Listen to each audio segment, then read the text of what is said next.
নমস্কার বন্ধুরা, সকলকে আমার চ্যানেলে স্বাগত। রাজ্যের সমস্ত ধরনের সরকারি কর্মচারীর পাশাপাশি সমস্ত ধরনের পেনশনার এবং ফ্যামিলি পেনশনারদের ডিএ সংক্রান্ত বিষয়টি এই মুহূর্তে সুপ্রিম কোর্টে বিচারাধীন অবস্থায় রয়েছে। কিন্তু সুপ্রিম কোর্ট থেকে এই মুহূর্তে ডিএ মামলা নিয়ে একটি অত্যন্ত বড় খবর বা আপডেট বেরিয়ে এসেছে। কী সেই খবরে কি বলা হয়েছে সব কিছু আজকের ভিডিওতে বিস্তারিতভাবে আলোচনা করব। ভিডিওটি ডিএ নিউজ সংক্রান্ত অত্যন্ত গুরুত্বপূর্ণ, তাই প্রথম থেকে শেষ পর্যন্ত অবশ্যই ধৈর্য সহকারে দেখবেন এবং ভালো লেগে থাকলে অবশ্যই একটি লাইক করবেন এবং সকলের সঙ্গে শেয়ার করবেন।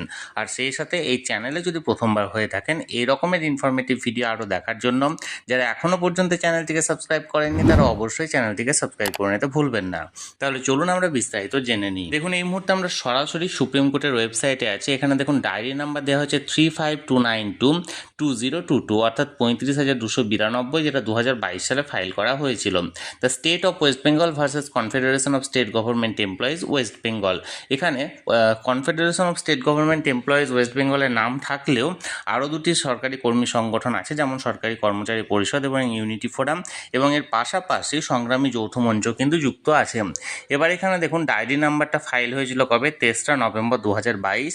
কেস নাম্বার দেওয়া হয়েছে স্পেশাল লিভ পিটিশন এবং প্রেজেন্ট বা লাস্ট লিস্টেড অন হচ্ছে, যেটা লাস্ট হয়েছিল আমাদের 7ই মে, যেদিন সময়ের অভাবে মাননীয় বিচারপতিরা এই মামলাটি শোনেননি। এটা কোন কোন বিচারপতিদের এজলাসে হয়েছিল? মাননীয় বিচারপতি Justice Vikram Nath, Honourable Mister Justice Sanjay Karol and Honourable Mister Justice Sandeep মেহতার এজলাসে। এবার দেখুন স্ট্যাটাসটা পেন্ডিং আছে। এবার যে খবরটা এই মুহূর্তে বেরিয়ে আসছে সেটা হচ্ছে টিনেটিভলি কেস মে বি লিস্টেড 14/5/2025, অর্থাৎ এই মুহূর্তে যে পুনরায় একটা হিয়ারিংয়ের ডেট দেওয়া হয়েছে এবং খুব শীঘ্রই এটা দেওয়া হয়েছে, এবং সে ডেটটা কবে? আগামী 14 মে 2025।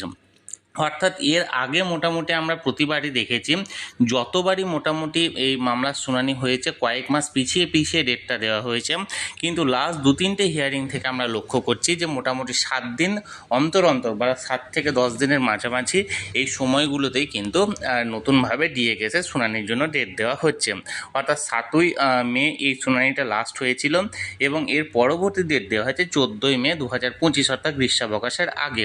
এখন দেখার বিষয় এই 14 তারিখও শুনানি হচ্ছে কি হচ্ছে না। আমি সবসময় চোখ রেখেছি, যে কোনো আপডেট আসা মাত্র তৎক্ষণাৎ সেটা আপনাদের সঙ্গে শেয়ার করে দেওয়া হবে ভিডিওর মাধ্যমে। তাই যারা এখনও পর্যন্ত চ্যানেলটির সঙ্গে যুক্ত নেই অবশ্যই চ্যানেলটিকে সাবস্ক্রাইব করে চ্যানেলটির সঙ্গে যুক্ত হয়ে যান। আর এই ভিডিওটি ভালো লেগে থাকলে অবশ্যই একটি লাইক করুন এবং সকলের সঙ্গে শেয়ার করুন। আর সেই সাথে অবশ্যই চ্যানেলটিকে সাবস্ক্রাইব করে রাখুন। ধন্যবাদ, দেখা হচ্ছে পরের ভিডিওতে।